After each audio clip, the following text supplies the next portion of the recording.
গতকাল ভোর রাতে বাতি টিভিয়ে ভারতীয় বিএসএফ এবং 10-12 জন ভারতীয় নাগরিককে বেনাপোলের সাদিপুর সীমান্ত দিয়ে বাংলাদেশে ঠেলে দেওয়ার চেষ্টা করে, কিন্তু এখানে বিজিবি সতর্ক এবং সর্বোচ্চ সতর্ক থাকায় তারা ব্যর্থ হয়, যার ফলে তারা জিরো লাইনে অবস্থান করে।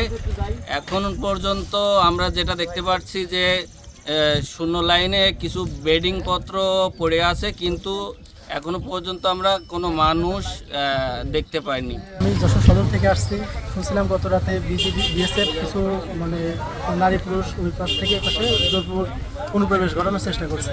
কারণ আমরা দেখছি আপনার বর্ডার এলাকায় কিছু ব্যাগপত্র পড়ে রয়েছে, আর বিজিবি প্লাস এখানকার জনগণ বেশ কঠোর অবস্থানে রয়েছে, জনগণ যত অনুপ্রবেশ ঠেকানো যাবে।